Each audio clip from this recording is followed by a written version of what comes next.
Pemirsa, sejumlah kampus telah melakukan perkuliahan tatap muka di tengah menurunnya pandemi COVID-19. Salah satunya adalah Universitas Muhammadiyah Purwokerto yang melakukan pembelajaran tatap muka dengan sistem hybrid learning dengan menggunakan protokol kesehatan secara ketat.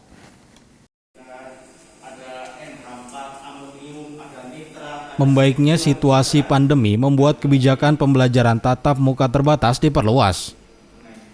Setelah jenjang pendidikan dasar dan menengah, jenjang perguruan tinggi mulai menyiapkan hal serupa termasuk PTM dengan kuota 100%. Menurut Rektor Universitas Muhammadiyah Purwokerto Jebul Suroso, hingga kini UMP sudah melakukan hybrid system learning dalam penerapan perkuliahan dengan melakukan kombinasi antara luring dan daring dengan kapasitas 50%.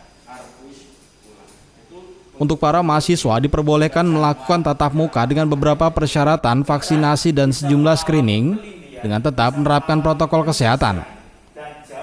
Hal tersebut diutarakan Rektor Universitas Muhammadiyah Purwokerto saat melakukan wawancara secara virtual.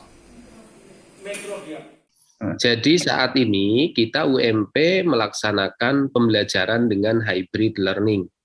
Kita melakukan kombinasi antara daring dan luring. 50% mahasiswa yang memenuhi persyaratan itu diperbolehkan masuk ke UMP. Katakanlah ruang kelas itu berkapasitas 50, maka 25 kita masukkan, berarti 50%. Kelas itu bisa diisi dan proses pembelajaran terjadi di situ. Bagi yang belum atau memang melebihi kapasitas, mereka bisa belajar di luar kampus, mengikuti sesi perkuliahan dengan media online.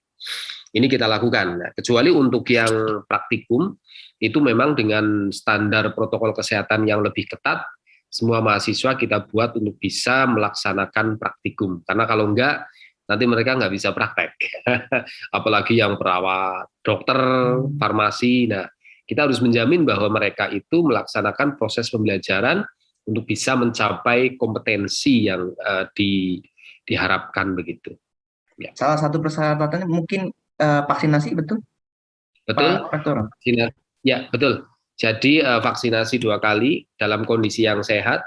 Ketika dia berasal dari luar kampus, dari luar Purwokerto, maka memenuhi syarat untuk proses transportasi sampai di Purwokerto. Nanti begitu masuk kampus juga ada screening, di dalam kelas juga ada screening. Menurut Rektor UMP Jebul Suroso, hingga saat ini di akhir vaksin yang dilakukan oleh UMP, sudah sekitar 90% sivitas akademika UMP telah melakukan vaksinasi.